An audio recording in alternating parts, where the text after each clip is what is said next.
ways, and in many ways we always say that Aurora is the wisest and ultimately the most resilient and the strongest of the three of us. Un'altra cosa che è abbastanza evidente, poi lascio a voi naturalmente la parola, è che in questa storia si ragiona anche sulla dimensione della maternità, no? La maternità intesa in modo diverso dalle due protagoniste. Avete voglia di così soffermarvi su questo aspetto che fa parte del film, al di là degli effetti speciali e di tutto il resto?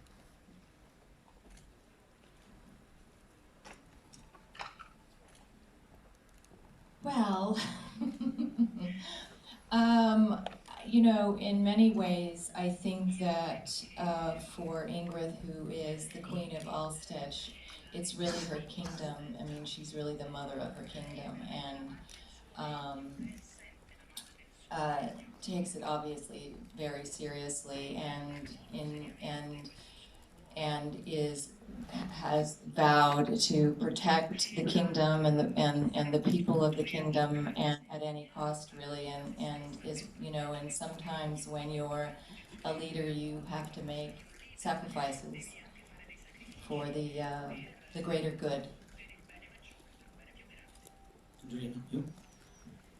Well, I think Maleficent's character came to motherhood in such an unusual way in that she probably believed she could never be a mother. And in many ways that was me. When I was young, I never thought I'd be good enough as a person to be somebody's mother.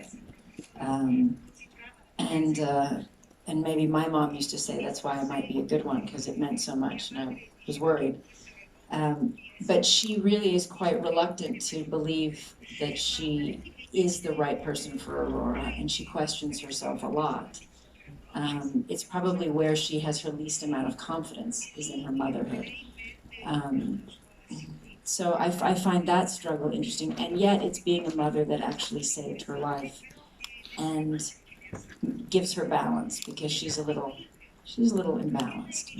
She's a little wild. Dunque, un'ultima cosa da parte mia, poi giuro, sto zitto. Naturalmente il lavoro di attrice significa interpretare dei ruoli che arrivano da un romanzo o arrivano dalla vita reale, a volte personaggi realmente esistiti. In questo caso ci spostiamo in una dimensione completamente diversa, che è quella della favola. Allora, la mia curiosità è questa. Ci sono state, se ci sono state difficoltà, o ci sono difficoltà nell'interpretare personaggi come questi?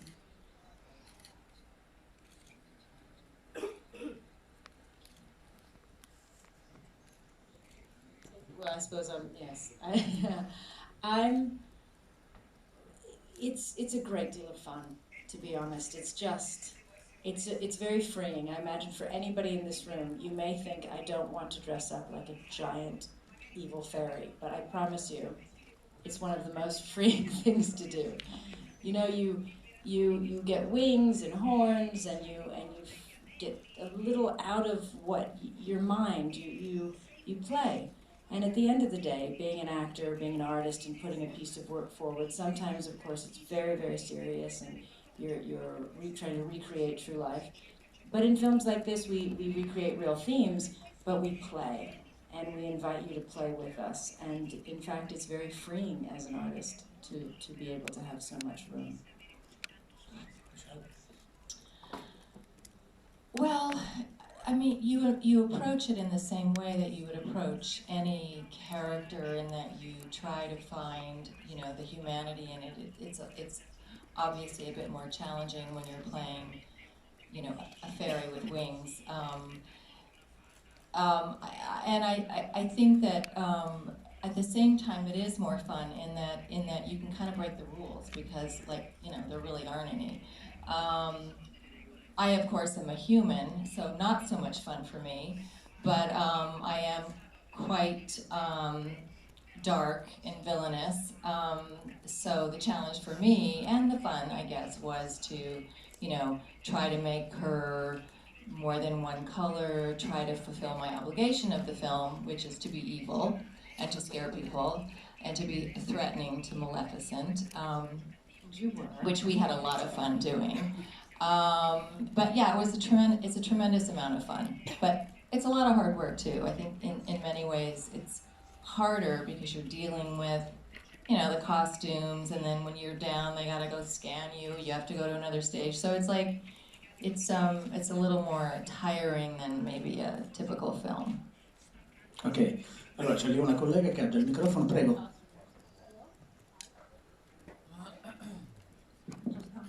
Hi, I'm Alessandra Tomasi from Glamour. I would like to ask to Mrs. Jolie something about motherhood as well, because there is a line from Queen Ingrid, and she said what actually made a real family and a real mother is not a mother of blood, as we see with Maleficent. And to Mrs. Pfeiffer, I would like to ask you, since we are talking about strong females and the power of females in every age in this movie, I would like to ask you if you may share with us the secret of aging with such a grace. Thank you.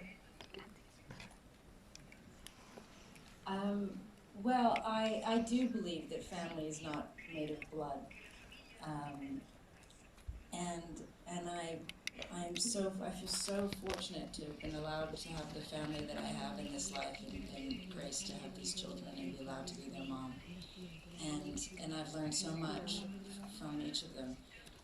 So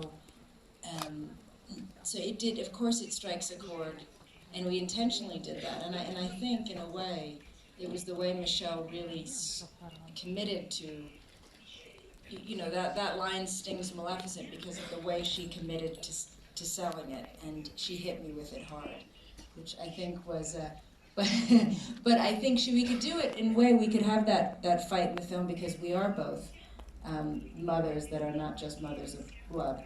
And so because we have that in common, I think we could have that and go that far in that moment together, having an understanding we're both very similar mothers, in fact. Yeah, it's one of those questions. No, I mean, you don't get exactly that question. It's a little more subtle than that. But you hear that from people. Your real mother, your real child, and it stings, and it's just, it's ignorance, really, you know, and that's the way I played it as innocently as I could. Aging gracefully. I mean, I don't know, you do the best you can, you know, there's a lot of pressure on women to not age gracefully. We all do our best. And, you know, that's about it. That's all the wisdom I have for you. Gloria, prego. Sono Gloria Satta del Messaggero, vorrei fare una domanda a entrambe le attrici.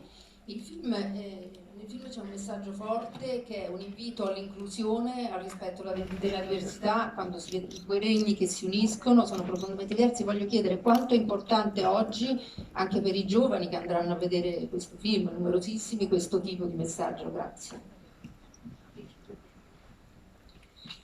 I think it's extremely important, maybe now so in new ways than ever, because we are, the next generation is so connected, more connected than we've ever been.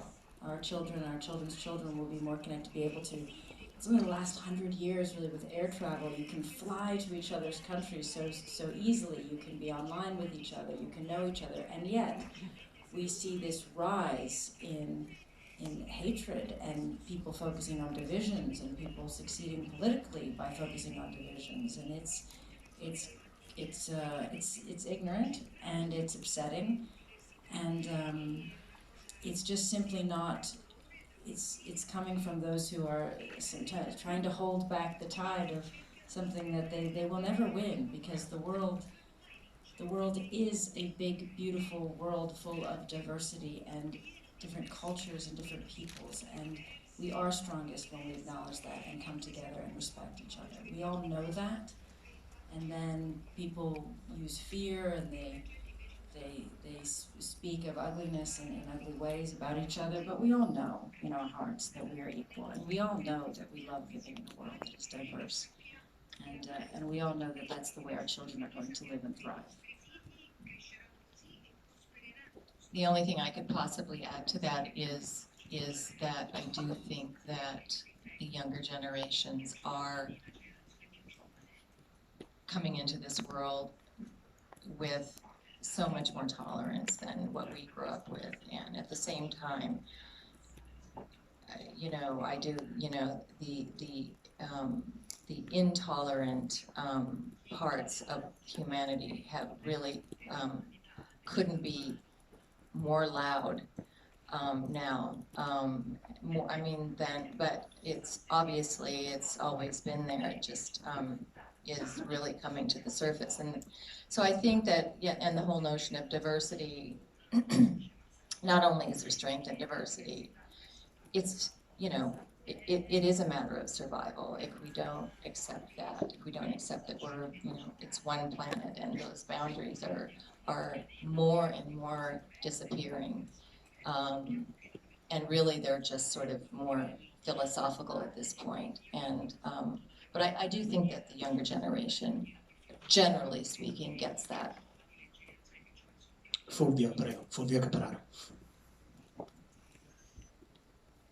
Grazie. Salve, volevo chiedere due cose. Dunque, l'altro messaggio forte del film mi sembra anche quello proprio ambientalista, cioè questa natura potente, insomma, che si riafferma continuamente, quindi volevo sapere che cosa ne pensavate su questo, che è uno dei temi scottanti del momento. E poi una curiosità, se avesse appunto la bacchetta magica o quel punteruolo che ha la regina, sia a Jolie che a Pfeiffer, vorrei sapere che cosa, quale sortileggio vorrebbero fare.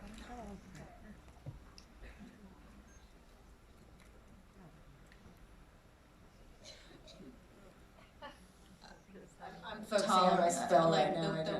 The world would be a more tolerant place, would be, I guess, a good spell to cast. Long question, I forgot the first part.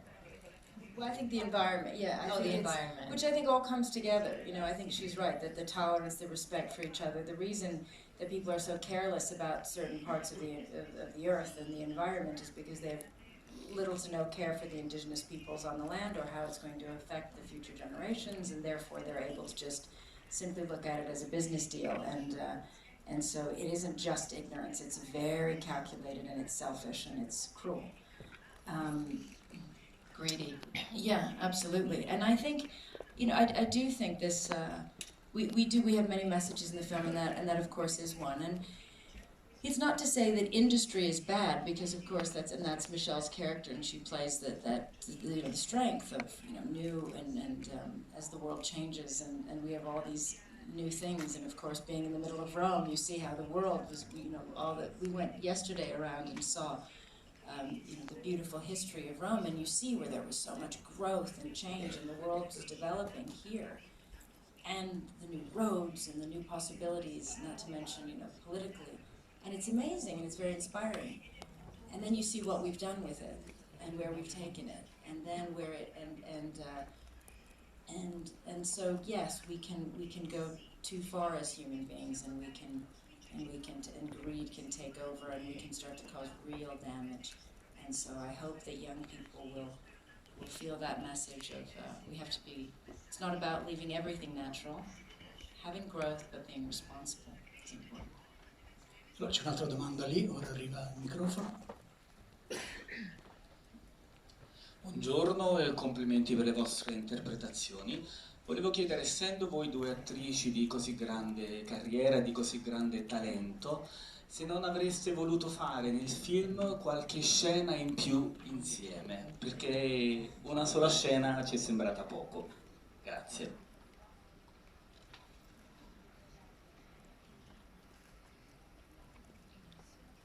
I would love to Yes. have more. Yes, I did. Yeah, absolutely. It was so much fun. It was so much fun. But it was fun also knowing we were heading towards each other, and there was always this that we were out there. But yes. But you're not. You know, you could. We were just getting You started. could get back on your 2 feet in the next one.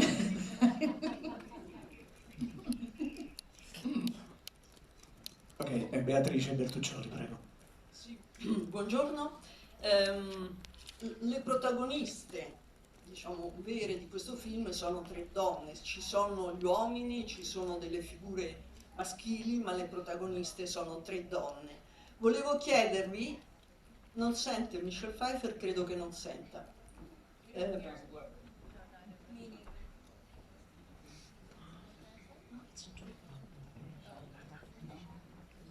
Devo ripetere? Cosa devo fare, Enrico? Devo ripetere? No, forse sì, e forse conviene cambiare la cuffia alla signora Pfeiffer, questa credo sia anche la cosa più pratica, probabilmente. Adesso sta arrivando. Ok, grazie.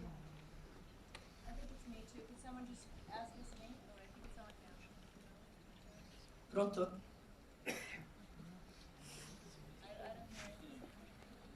Dalla cabina provate anche a parlare un attimo, perché neanche Angelina Jolie, la signora Jolie sente nulla.